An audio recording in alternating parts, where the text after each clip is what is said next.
Today on Rappler. North Korea's missile launch fails miserably. Experts speculate the scientists responsible for the global embarrassment may face death.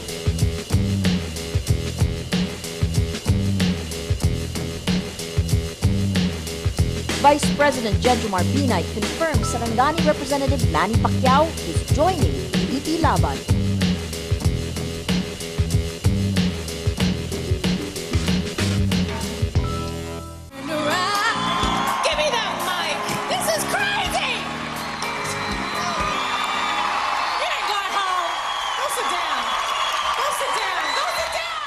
And find out how American Idol contender Jessica Sanchez is saved from elimination.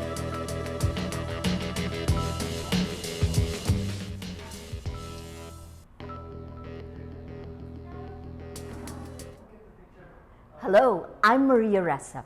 Welcome to Rappler, your social news network, where stories inspire community engagement and digitally fueled actions for social change. We at Rappler promise uncompromised journalism that hopefully inspires smart conversations and ignites a thirst for change. North Korea admits its satellite failed to enter its orbit. The rocket exploded in mid-air less than 2 minutes after liftoff today, Friday the 13th. This controversial long-range rocket test was supposed to reach as far as east of Cagayan in the Philippines. Japan and the United States were among the first to confirm the mission was a failure. North Korea said the rocket exploded into 20 pieces and fell into the sea. North Korea's admission of failure marks a departure from the past, when it insisted the 2 previous launch attempts were successful, though both clearly failed. North Korea suffers from persistent food and electricity shortages, but spent hundreds of millions of dollars for the launch. According to experts, launch failures are common even for technologically advanced nations. But given the publicity, the failure was a humiliating blow to the totalitarian state. Experts also say some of the scientists and engineers who worked on the launch may face death for the embarrassment. North Korea insists it was a peaceful space project, but the United States says it was a disguised long-range ballistic missile test banned under a UN resolution. The missile launch was seen as a serious threat to regional security. People's champ and Sarangani Representative Manny Pacquiao will be joining Vice President Jejomar Binay's political party, PDP Laban. Vice President Binay says in an interview that Pacquiao approached him and asked to join his party. Pacquiao is expected to run for governor of Sarangani in the upcoming elections. The move signals his intent to break away from his old political party, the Nacionalista Party, led by former presidential candidate Senator Manny Villar. Well, on Thursday, Rappler spoke with internet entrepreneur Hans Rojas Chua on Facebook's $1 billion purchase of mobile photo sharing app Instagram. Rojas Chua talked about the trends that small businesses can see from the Instagram buy. Mobile, most agree, is the future. Facebook is a web-first photo sharing service, but Instagram is a mobile-first company. People access Instagram through their phones, and Rojas Chua points out that's where consumers and businesses are moving. He says consumers and businesses are going mobile and the buy makes sense. He adds, by buying the popular mobile photo sharing app, Facebook eliminates the need to create its own and in the process adopted Instagram's community. And if you see the next growth spurt coming from mobile, yes, you need a mobile-first perspective. I think in that way, it was also maybe a way for Facebook to ensure that it maximizes its chances of expanding in the next frontier, which is mobile. Setting it. And if you see the next growth spurt coming from mobile, yes, you need a mobile-first perspective. I think Rappler's mood meter shows 40% happy, 40% annoyed, 20% don't care. Well, Google Plus users, check out its latest look. Google just rolled out its new redesign for its 5-month-old social network, calling it more functional and flexible. The look is simpler, but similar to other networking sites like Facebook's timeline and Twitter's discovery page. It introduces new concepts like a navigation ribbon on the right, making it easier to access its features. Google Plus now has 170 million registered users after its launch, November 2011. At least 10,000 athletes and sports officials will gather in Pangasinan for next month's Palarong Pambansa.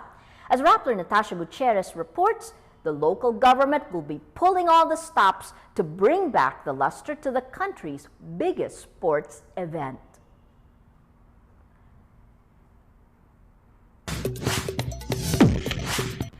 Palarong Pambansa once again gathers the country's best grade school and high school athletes on May 6. And preparations in Lingayen, Pangasinan, the venue of this year's games, is in full force. It is the second time Pangasinan, the third largest province in the country, will be hosting the event. And as promised, Governor Amado Espino Jr. is working to make the games unforgettable. We're very excited about the coming in of athletes and officials and guests who will witness Palarong Pambansa here in Pangasinan, the new Pangasinan, na nandito na yung golden era ng Pangasinan, and we will discover this is totally different. A bulk of the events will be held here, in the world-class facilities of the Narciso Ramos Sports and Civic Center. The center is named after the late diplomat father of Pangasinan's own son and pride, former President Fidel Valdez Ramos. The smell of paint is strong inside the basketball court, one of the venues being renovated for Palaro. It is air-conditioned and can seat 2,500 viewers. Outside, the construction of the indoor sports building continues, where the Palaro contact sports will take place. Carpenters have repainted the oval and are working on the extension of the grandstand that already seats 10,000. Even high schools are getting new restrooms for the athletes that will use their classrooms as dormitories. All repairs are funded by the government of Pangasinan. Ever since Pangasinan won the bid last November, we've been really preparing for it because the governor wants this Palaro to be the benchmark for future Palaros. We want this to be the best. We want all the delegates to have fun, to enjoy themselves, and never to forget Pangasinan. After the games, Governor Espino wants to create a sports academy in the province to continue the promotion of Pangasinan as a hub for sports and recreation. But for now through May, all are focused solely on the success of the games. Construction may still be underway for Palarong Pambansa, like the softball field set against the backdrop of the ocean. But the people of Pangasinan are more than excited for the games to begin. Natasha Gutierrez, Rappler, Lingayen. A day after 16-year-old American Idol contestant Jessica Sanchez wowed the audience with her song Stuttering, she ends up with the lowest number of votes in this week's elimination round.